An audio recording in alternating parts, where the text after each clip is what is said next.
Pressure কুকারের মধ্যে দিয়ে দিলাম পরিমাণ মতন মুসুরির ডাল। আজ আমি পেঁপে দিয়ে মুসুরির ডালের একটা রেসিপি তোমাদের সামনে করে দেখাবো। তো এবারে মুসুরির ডালটাকে বেশ কয়েকবার জল দিয়ে ভালোভাবে ধুয়ে নিচ্ছি। তো রান্নাটা ভাবলাম একবারে প্রেসার কুকারেই সেরে নেব, তাই ডালটাকে ধুয়ে আলাদা বাটিতে রেখে দিয়েছিলাম। আর যে পেঁপেটা দিয়ে মুসুরির ডালটা রান্না করব, ডুমু ডুমু করে পেঁপেটাকে কেটে ভালোভাবে ধুয়ে নিচ্ছি। তা রান্নাটা কিন্তু ব্যাপক হয়েছিল বন্ধুরা, তোমরা কিন্তু এভাবে রান্নাটা করে খেয়ে দেখো। তো আমি মৌসুমি তোমাদের সামনে চলে এসেছি একটা নতুন রান্নার ব্লগ নিয়ে। তোমরা কিন্তু ফুল ভিডিওটা দেখতে থাকো বন্ধুরা। প্রেসার কুকারটা গ্যাসে বসিয়ে দিয়েছি, গরম হলে দিয়ে দিলাম 1 চামচ মতন সর্ষের তেল, আর এর মধ্যে দিয়ে দিলাম একটু 5 ফোড়ন আর একটা গোটা তেজপাতা। আজ কিন্তু আমি এই রান্নাটা 5 ফোড়ন দিয়েই করব। তোমরাও কিন্তু করে দেখো, দারুণ টেস্টি হয় কিন্তু বন্ধুরা। আর এর মধ্যে দিয়ে দিলাম 2টো গোটা কাঁচা লঙ্কা। আর মুসুরির ডালটা আমি ধুয়ে আলাদা বাটিতে রেখে দিয়েছিলাম, জল ঝরিয়েই রেখেছিলাম। এখন এর মধ্যে দিয়ে দেব পেঁপেগুলো। পেঁপেটাকে আমি ভালোভাবে একটু ভেজে নেব, মানে একটু লবণ দিয়ে পেঁপেটাকে একটু হালকাভাবে ভেজে নেব বন্ধুরা। আর এর মধ্যে একটু দিয়ে দেব সামান্য পরিমাণে হলুদ।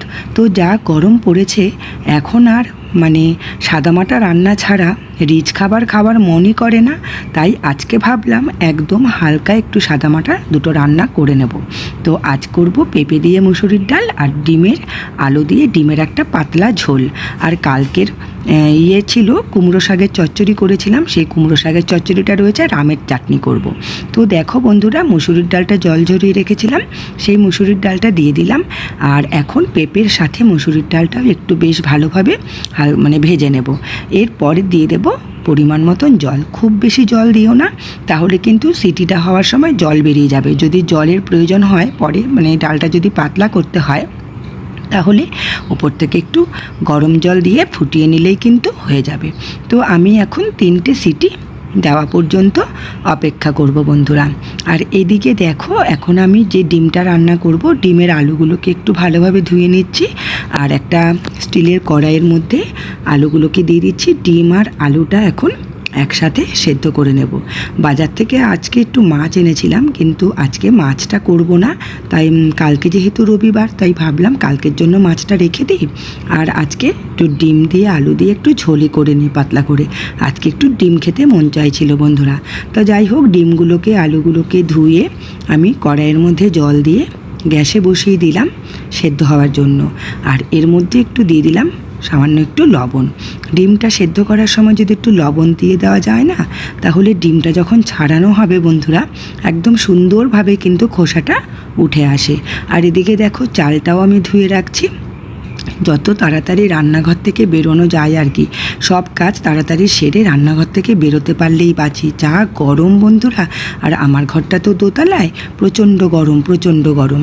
তো যাই হোক, এদিকে দেখো ডিমটাও আমার সেদ্ধ হয়ে গেছে। আর কালকের যে কুমড়ো শাকের চচ্চড়িটা ছিল না, তা ভাবলাম কুমড়ো শাকের চচ্চড়িটাকে একটু জাল দিয়ে নিই। তা অল্প একটু মানে ছিল, আজকে আর তরকারি করব না, এটা দিয়ে আজকে হয়ে যাবে বন্ধুরা। তো ওইটাকে জাল দিয়ে আলাদা বাটিতে নামিয়েও রাখলাম। এই যে দেখো, খেতে কিন্তু খুব ভালো হয়েছিল। আর এই যে দেখো বন্ধুরা, আমার ডালটা কিন্তু রেডি হয়ে গেছে। তা ডালটাকে একটু পাতলা করতে হবে, একটু ঘন হয়ে গেছে, তাই ওপর থেকে একটু গরম জল দিয়ে দিলাম। আর নুনটা একটু চেখে নিও, ডালে নুনটা লাগলে একটু নুন দিয়ে দিও। আমার ডালটায় নুনটা একটু কম লাগছিল, তাই আমি আর একটু নুন দিয়ে দিলাম। তার ডালটা কিন্তু খেতে অপূর্ব হয়েছিল বন্ধুরা। আমার ছেলেরা তো বুঝতেই পারেনি এটা পেঁপের ডাল, তো খুব ভালোই খেয়েছে ওরা। তোমরাও কিন্তু বাড়িতে এভাবে করে খেয়ে দেখো। তা ডালও আমার রেডি হয়ে গেছে, এখন আলাদা বাটিতে নামিয়ে রাখলাম। তো বন্ধুরা, আজকে আমার এই ভিডিওটা কিন্তু তোমাদের কীরকম লাগছে তোমরা কিন্তু কমেন্ট করে জানিও। আর হ্যাঁ, তোমরা কে কোথা থেকে আমার এই ভিডিওটা দেখছো সবাই কিন্তু জানাবে বন্ধুরা। তা যাই হোক, দেখো এদিকে ডিমটাও মানে সেদ্ধ হয়ে গেছে। এখন ডিমটাকে ভালোভাবে একটু ছাড়িয়ে নিচ্ছি। ছাড়িয়ে দেখো, ডিমগুলোকে ছাড়িয়ে নিয়েছি। এবার আমি কি করব দেখো, একটা ছুরি নিয়ে ডিমগুলোকে না একটা ছুরি নিয়ে চারপাশ থেকে একটু চিড়ে চিড়ে দেব। এতে কি হবে বলো তো, যখন ডিমটা মানে মশলার মধ্যে কষা মানে মশলাটা ডিমের মধ্যে ভালোভাবে ঢুকবে, নুন মিষ্টি মশলাগুলো ডিমের মধ্যে ভালোভাবে ঢুকবে, এতে কি ডিমটা খেতে বেশ ভালো লাগবে। তো আমি প্রত্যেকটা ডিমকে ছুরি দিয়ে একটু এদিক ওদিক করে চিড়ে নিলাম, আর এর মধ্যে দিয়ে দিলাম একটু লবণ আর একটু হলুদ। ডিমটাকে একটুখানি নুন আর হলুদ দিয়ে মাখিয়ে আমি তেলের মধ্যে ভেজে নেব। তা আজকে কিন্তু একদম অল্প তেলেই রান্না করব, খুব বেশি তেল মশলা কিন্তু আজকে ব্যবহার করব না বন্ধুরা। এদিকে দেখো কড়াই গ্যাসে চাপিয়ে দিয়েছি, একদম অল্প একটু তেল দিলাম। এই তেলের মধ্যে আমি এখন নুন আর হলুদ মাখানো ডিমগুলোকে ভালোভাবে একটু ভেজে নেব। তা খুব কড়া করে ডিমগুলোকে আজকে ভাজবো না, কারণ কি বলো তো, আমার ছেলেরা না কড়া ডিম ভাজা একদম খেতে পছন্দ করে না বন্ধুরা। ওরা একটু হালকা ভাজাটাই পছন্দ করে, মানে ডিমের ঝোলের। আর সব থেকে তো ভালোবাসে সেদ্ধ ডিম, কিন্তু ভাতটা তো খেতে গেলে শুধু সেদ্ধ ডিম দিয়ে খাওয়া যাবে না, তাই না? একটু ঝোল না হলে কি করে ভাতটা খাবে, তাই না বলো? তা যাই হোক, ডিমগুলোকে একটু হালকাভাবেই ভেজে নিলাম। এরপরে ওই যে তেল ছিল, ওই তেলের মধ্যেই আমি একটু জিরে আর একটা তেজপাতা ফোড়ন দিয়ে দিলাম, আর দিয়ে দিলাম ছোটো সাইজের একটা পেঁয়াজ কুচি। তো এই আজকে কিন্তু আমি তোমাদের বললামই একদমই অল্প তেল মশলা দিয়ে করছি, তা পেঁয়াজও কিন্তু খুব বেশি দিইনি। আর দেখো আদা, সামান্য একটু আদা, 2 থেকে 3 কোয়া রসুন আর একটা গোটা টমেটো পেস্ট করে রেখেছিলাম, সেই পেস্টটা দিয়ে দিলাম। আর বলো না, জানো তো রান্না করতে করতে একদম ভুল হয়ে গেছে, আলুটা যে একটু ভেজে তুলে রাখবো সেটাই ভুলে গেছি। তা আর কি করব, মশলাটাই আগে কষিয়ে নিচ্ছি। আর এর মধ্যে দিয়ে দিলাম একটু জিরের গুঁড়ো, একটু ধনের গুঁড়ো আর একটু কাশ্মীরি মরিচের গুঁড়ো, আর দিয়ে দিলাম অল্প একটু হলুদ, আর একটুখানি দিয়েছিলাম চিনি। এই মশলাগুলো দিয়ে ভালোভাবে এখন মশলাটাকে কষিয়ে নিচ্ছি। তো আলুগুলো তো ভেজে রাখতে ভুলে গেছি, আর যা গরম পড়েছে, গরমে না সব মাথা থেকে যেন আউট হয়ে যাচ্ছে বন্ধুরা, মানে ভুলেই যাচ্ছি কোনটার পর কী কাজ করব। আর বলো না, রান্নাঘর থেকে অন্য ঘরে যাচ্ছি, একটু কী কাজ করব সেটাই গেছি ভুলে, মানে এত ভুলো মনে হয়ে যাচ্ছে কেন কে জানে আজকাল। তো যাই হোক, এবারে আলুগুলোকে দিয়ে দিলাম। আলুগুলোকে দিয়ে ভালোভাবে মশলার সাথে একটু বেশ করে কষিয়ে নিচ্ছি।